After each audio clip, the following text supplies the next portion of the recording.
data well. And early on, and he's a perfectionist. I mean, it's got to be exactly every detail of that spacesuit. Everything's got to be right. But early on, all he did was paint from pictures that we had taken on the moon. And then later on, and you know, after he'd done it a few years, he took a little artistic license and created what might have been, and had a picture of Pete Conrad and Dick Gordon and himself on the surface of the moon. Well, the three of them were never on the surface of the moon, but that's an all-Navy crew, and so he did that, and he's just there's nothing he can't paint, and it just gets better and better all the time. He truly is, and you tell him I call him the Remington of the space age, because no one else can. You know, some people can capture it in words. Some people are superb photographers and can see the kind of pictures they want to take. But Al, there's nobody has ever done what Alan's done in terms of painting, with the colors and with the dimensions and with the, it's just strictly space. Now to change gears to Apollo 17. 17. Your command. The flight was the first to go up at night.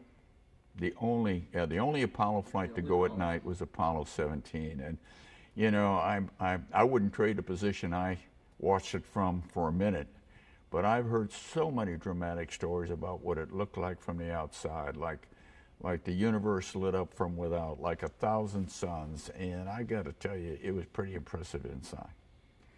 It was also the first mission with somebody who wasn't military, with Jack Schmitt. Not only was not, we had a crew. Ron Evans was a naval aviator. He a Vietnam veteran, and then this was the last flight of Apollo, and we had a lunar geologist in the program. And it was determined by others that he should fly. Last flight, we got a lunar geologist. He's trained as a backup crew. It made a lot of sense, but it was hard personally to stomach for a while, because my original backup crew for Apollo 14 is a crew that might have, there was no guarantee, but it might have rotated to Apollo 17, and my lunar module pilot was an X-15 pilot. That's not a bad guy to have around over watching your right side over there. There's a wingman over there. Jack Schmitt was not an aviator. He learned to fly. He was not an aviator, but he did a wonderful job. He learned well. He had a good technical background as a geologist. He did an outstanding job. And when we were literally on the surface, he was in his test tube. Lunar geologist on a lunar surface, he was in a test tube. So he looked at the microgeology, and although I studied, the rest of us all studied geology and went on field trips and what have you, I was a macrogeologist. I didn't really care where that pebble came from. I cared where the mountains came from. So between the two of us, we were able to put a picture together, and I think it worked out very well. And there was a right decision to make. With those types of factors in the last Apollo mission, though, was at any given time did your military background help overcome the fact that this was the first night flight, or that you were working with somebody who wasn't military? Jack was not only non-military, Jack had no concept of military discipline, of military pecking order. It took a while for Jack to understand that I was commander of the crew, that you just didn't go to somebody's boss up there and tell them you didn't like what's going on, or you wanted to change things, you go to a different landing site. You come to me and we talk about it, and you know, that's the way it was. That's the way, and all of our flights, we were all military aviators, and that's the way it worked. The commander of the crew was the commander of the crew. He was the captain of the ship. And Jack didn't understand that for a long time. But we finally got that squared away, and as I say, from that point on, it all worked very, very well. Now, when you were actually on Taurus Littrow and with the lunar rover. Well, let me back up. Let me back up to Jack Schmitt being in the right seat. I'm one of those guys that likes to be in control. I want to be in control of my own destiny. Jack knew the business of that spacecraft very well. He was there primarily to do the geology on the surface, but he had a responsibility in a spacecraft, in both spacecraft. And you got to remember, I've been in his position both in the command module and in the lunar module on Apollo 10. I knew that side of the spacecraft like the back of my hand. Well, when I was also over there, I learned I like to know as much as I possibly could. And so I was very confident in the job that he was to perform. And now I'm on the left side of the spacecraft as commander, effectively in control. But I was very confident that if we had a problem or a question or had to do something that had to be done on the right side of the spacecraft, I could either tell him what to do or do it myself. So, you know, I'm a control freak in that respect. If I'm out there on the way to the moon 250,000 miles away, I guarantee you I'm going to be in control of my own destiny. Now, I fully understood that we were vulnerable to a whole host of unknown potential problems. But by golly, I was going to be prepared to know as much as I could about what we thought might happen so that we could confront those problems if and when they occurred. So I was very comfortable with Jack Schmitt being in the right side. I didn't need another aviator in the right side of that spacecraft. Not that I could have flown it myself, but I was confident that I could make sure he was doing what needed to be done. But the lunar rover, and I would imagine that you probably understand where I'm about to go with this, but you had a problem with the fender, and the fender had broke off, and the technique that you used to fix it, was that similar to something that you might see on the flight deck where you just might need a little spit and glue? A little bit. The problem with the lunar rover fender on the surface of the moon was not a problem with the fender. It was a problem with the commander, with me. Because I had, the lunar rover basically had to be unfolded and assembled on the surface of the moon. And we had telescoping plastic fenders. Everything was light, weight was important, so everything was as light as possibly could. The wheels were just woven piano wire is what it was. And we needed the fenders to keep the dust, the rooster tail and dust, from going over the top of everything, on your visor, on the equipment, on everything. It was dust is another problem, very detrimental. And I had a habit of putting my rock hammer in the pocket down here, and I was working around a lunar rover, and I caught the hammer under a piece of that fender and popped it off. So it wasn't the fender, it was the commander. And very innovatively, we tried to find a way. We had to fix that fender or make a fender do something. And innovatively on the ground, they came up with the go-ahead and taking 4 geology maps that we had many extra geology maps, and taping them together and then clamping them on the fender. But we couldn't do it outside the spacecraft because, you know, you get tape and you get dust on it, it doesn't stick. We had to make the fenders that night inside the spacecraft, take them outside the next day, and use a couple light clamps that we held lights on in the lunar module to clamp the fender on. And the unique thing about that little fix is the tape happened to be duct tape. You know, never leave home without duct tape, even when you go to the moon. But it was an innovative thing. When you have an emergency, when you have a problem, you got something to be fixed, and you can't call roadside assistance at that point in time, you come up with a fix. Now, it might take you, you might have to take that bird down to the hangar deck for a few hours and recycle it and put it on the next launch. But if it's that kind of problem, you can come up with a fix. If you can come up with something innovative to solve the problem at hand, because you need to get the job done. You need to get that aircraft off the ship. It's amazing how innovative human beings can be when they really put their mind to it. Now, is there anything, any amount of training or just really anything at all that can prepare you for space and being on the moon and being just thousands and thousands of miles? You know, you can.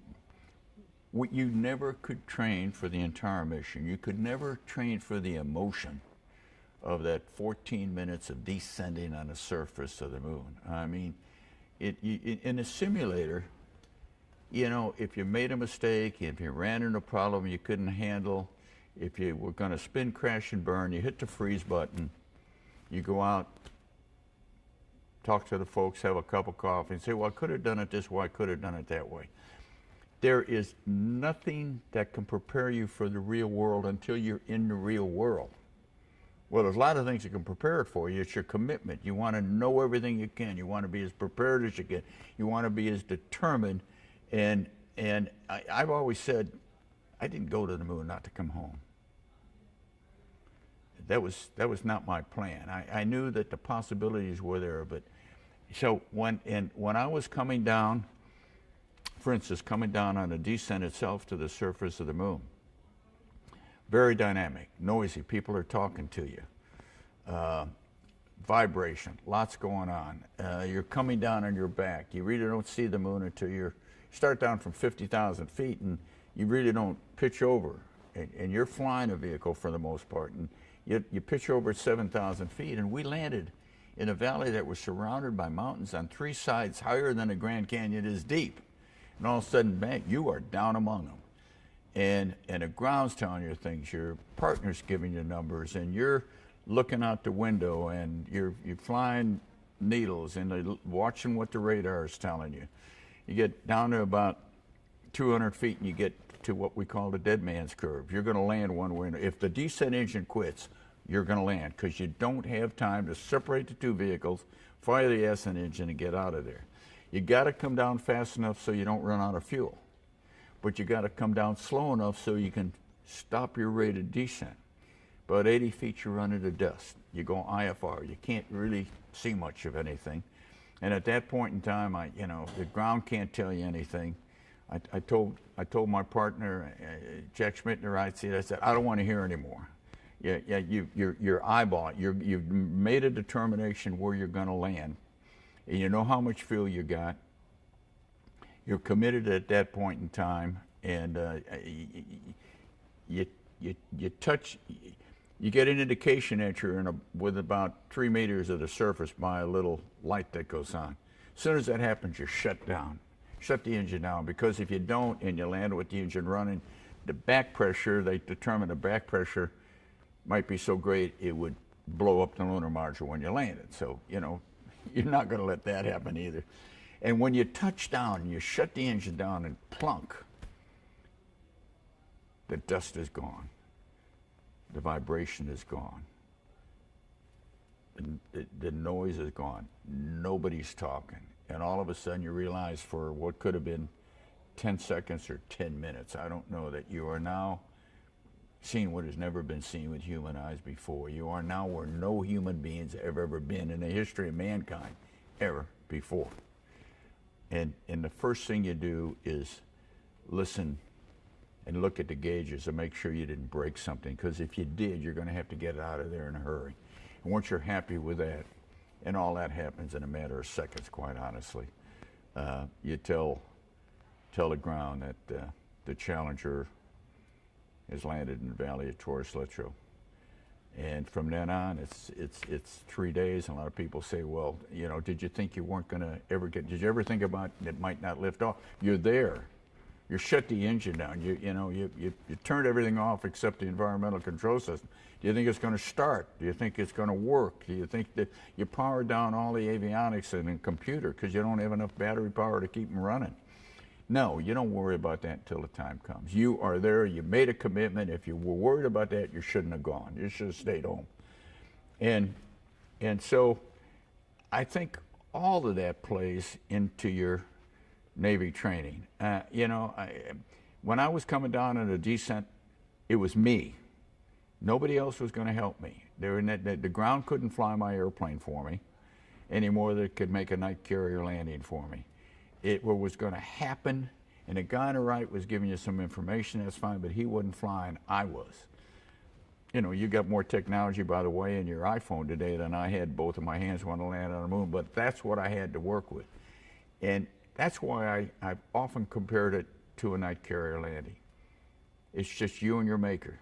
If it's going to happen, you're going to make it happen. And without question, I think it goes back to the training that gave you not just the opportunity, but the determination to come back aboard ship, particularly at night. And that's no small feat. Even today, where I watch these young pilots do it hands off, it's crazy. But that's very comparable. And what is it that although things are happening fast during a landing on the moon, I'm going to make it happen.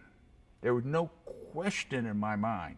And if a problem occurred and I had to board, I was prepared to do that. Just like you're prepared to take it around aboard a carrier at night if it isn't a perfect landing. But this time we didn't have a chance to come around again. So the determination and the commitment that you had was to do it right the first time, because you're not going to get a second chance. And that relates very closely to the attitude you had to have and the training you had as a naval aviator. Is that what makes the difference? Is that, we didn't have a 12,000 feet of concrete to land on the moon, but you don't aboard ship either. Is that what makes the difference? Is that why 5 out of 6 lunar landings were commanded by naval aviators? I'll let someone else figure out the answer to that one. Now, I'm fine if you. I'm not. I'm fine. I in my mind, I gave you an hour and a half anyway, so I'm fine. If you are, you okay? Okay. They're going to edit this down to 2 minutes anyway. So. In the years since you've retired the Navy and NASA, what do you think of the direction of the Navy and aviation as a whole? Well, I think aviation as a whole is, of course, certainly making maximum use of the technology as it evolves. There's some things I don't like what I see, particularly in naval aviation. I think we've gotten way, way, way too politically correct. There's a way to get a job done with, and it may offend a few people along the way. But that's the way it is, and you can politically correct yourself right out of business. There were some. I'll be very honest. There were some parts of the naval aviation celebration which picked, quote, historical moments in naval aviation history which were absurd. What happened to the Battle of Leyte Gulf and Midway and Vietnam, and what happened to the first carrier landing in Ellison, and what happened to the real what happened to the first landing on the moon, which was a national event, but it was also a naval aviation event. What happened to the real historical moments in the history of naval aviation over the last 100 years? And quite frankly, I think we got some people who were making decisions in Washington who never were never landed aboard ship, who were saying, well, this was important, this is politically correct, this is the thing we ought to celebrate, who were finally, I believe, for the most part, overruled, because naval aviators for generations said, time out, this is not the Navy I've known. And if there's any criticism I've got today, is we're too overwhelmed with diversity, we're too overwhelmed with political correctness. Let's get back to being the Navy that I know, the naval aviation that won the Battle of the Pacific. And we didn't do it with political correctness. We did it with determination and raw guts and commitment and passion. And that is not a distraction from what people want to make happen in the future, but it's what we are all about, quite frankly. How important is flight And right now, there's so much being done with unmanned aviation, but how important is manned flight? Oh, manned flight, whether it's in military aviation or space flight, is significantly important. We've never had a ticker tape parade in New York City for a robot. People want to know what it looks like. How did you feel? Were you scared? What did you think about it? In terms of space, unmanned probes and vehicles are significantly important. They pave the way. They give you answers that you don't have to waste time on and worry about the human experience before you send a human. But curiosity is the essence of human existence. We want to be there. We want to see it. We want to go there. And plus the fact is that human beings can make decisions that robots and computers can't. Because robots and computers are only as smart as we make them. But when you're there, new things happen. And this is the smartest computer in the world, and only a human being can make the decisions that might save a mission.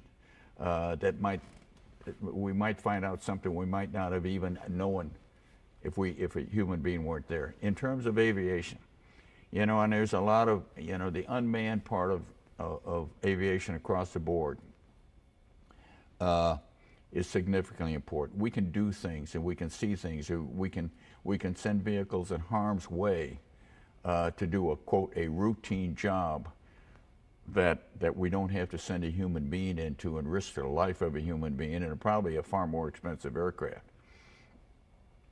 But they too are only pathfinders. They too are only paving a way. And we're going to have, if you can come aboard, if you can land, and we probably could, if you can land it, or the Russians did it with their shuttle. They landed it without a human being in it. We can, you can dock unmanned in space, mechanically or electronically, without a human being in it. We can now come aboard ship hands-free, which is a phenomenal piece of technology. And we'll have unmanned vehicles launching and landing on aboard ships, and they will definitely serve a purpose. But I don't think we will ever quite be ready to replace the human beings. It wasn't good enough for Lewis and Clark to send an empty canoe up the Missouri River, okay? That's my answer to your question. Is there any message that you'd like to give young sailors or aviators? Yeah, lessons I learned without knowing it, I think for the most part from my dad. Just don't ever give up. Good is never going to be good enough. Go out and do your best. And I said, as my dad told me, someday you truly indeed may surprise yourself. Fate, just don't turn your back on opportunity. And don't worry about being the underdog. I felt like I was the underdog all my life in the space program, and I ended up going to the moon twice. Only a couple other people have done that. I commanded my own mission. I'm the only commander of an Apollo mission, of any mission during those days, who never had an opportunity to go to test pilot school. Unheard of. Unheard of. When I was selected for the space program, I don't know that anyone could have looked far enough in the future to see me as command of a mission. And it was finally, as far as I'm concerned, not the first, but as far as I'm concerned, it was probably the best. I tell young people to always shoot for the moon. Maybe not literally, but figuratively. Always shoot for the moon, because even if you miss, you're going to land somewhere among the stars. Don't wait for someone else to do it for you. Go out and make it happen yourself. Be in control of your own destiny. And have faith in a lot of people who are helping you to accomplish your dreams. The dreamers of today, dream. I dreamed as a 10-year-old. The dreamers of today are the doers of tomorrow. So be a dreamer. Is there anything that I may have missed, anything that you'd like to add? Oh, I don't know. Golly, you covered most of everything. The two things that have been the biggest part of my life, all my life, are naval aviation and my education I received from Purdue. And to this day, you know, Purdue claims the first steps and the last steps on the moon. Both Neil Armstrong and I went to Purdue, plus a lot of other astronauts that have gone through the program. And so the two things that I focus on in this period of my life that I can spend some time supporting are naval aviation and Purdue University. And one of the most gratifying things is, and it happened to me here today in the cafeteria at the Johnson Space Center, I realize that I do have an impact on young people. A young man, a co-op student from Seattle going to University of Colorado, recognized me and came in and thanked me for all I'd done, for inspiring him to dream about coming down here and working, being an EVA expert. I have 40 and 50-year-olds today coming up to me and thank you. I'm a doctor, I'm a pilot, I'm a scientist, I'm an engineer, I'm a teacher, thanking me for what they have become because of the inspiration I gave them. I didn't give them the inspiration. They grew up in an environment that gave them the inspiration to dream, and now they are indeed the doers. And that's a hell of that's a heck of a responsibility. But it's a friend of mine said, Gene, you've got to realize that other people don't look at you the way you look at yourself. I accept that and I know it, but I'm still putting my pants on one leg at a time, just like everybody else. But I do have an impact on some of those young dreamers out there, and as long as I do have the impact, I got a responsibility to respond to them. That's all that do you have anything? I think you're awesome, sir. You like that empty canoe going up the river, didn't you? Huh? I said just that. With, I just with said you on that you can't send machines out there. I said that in testimony 3 weeks ago in Washington to the House Science and Technology Committee. I used that same example about Lewis and Clark sending an empty canoe up the river. I expanded on it a little bit. And I've had some, and it just came off the top of my head, but I got some positive response, and you just gave me some positive response too. Pretty good example, Yeah. right? Yeah, absolutely. Can't send nothing up there. It's a human experience. Well, you got enough to work with for a lifetime.